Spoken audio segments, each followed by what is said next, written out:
Hi friends இன்றைக்கி பார்த்திங்கன்னா Sunday. இன்றைக்கி காலையில் எங்கள் வீட்டில் என்ன சாப்பாடுன்னு பார்க்கலாம்.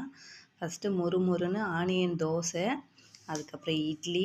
இது வந்து பார்த்திங்கன்னா வாழைப்பூ சிறுபருப்பு போட்டு கூட்டு வச்சுருக்கேன் ஃப்ரெண்ட்ஸ். இந்த வாழைப்பூ கூட்டுக்கும் இந்த இட்லிக்கும் டேஸ்ட்டு சூப்பராக இருக்கும்.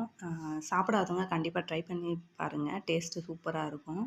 அது மாதிரி ஒரு டிப்ஸு ஃப்ரெண்ட்ஸ், வாழைப்பூ துவக்காமல் வர்றதுக்கு என்ன பண்ணணும்னா, வாழைப்பூ கட் பண்ணிவிட்டு லைட்டாக சப்போஸ் மோர் அது மாதிரி போட்டு வைப்பாங்க.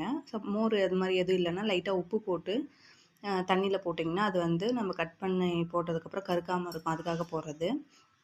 துவர்ப்பு இல்லாமல் இருக்கிறதுக்காக வேக வச்சு பண்ணுங்கள். வேக வச்சு பண்ணிங்கன்னா அந்த துவர்ப்புலாம் போயிடும். லைட்டாக தான் இருக்கும். லைட்டானா அந்த அளவுக்கு தெரியாது. அந்த மாதிரி ட்ரை பண்ணி பாருங்கள் ஃப்ரெண்ட்ஸ். ஓகே ஃப்ரெண்ட்ஸ், இவ்வளோ தான் இன்றைக்கி எங்கள் வீட்டில் காலையில் சாப்பாடு. இந்த சாப்பாடு உங்களுக்கு பிடிச்சிருந்தா சேனலை லைக் பண்ணி மறக்காமல் சப்ஸ்கிரைப் பண்ணிக்கோங்க. பாய்.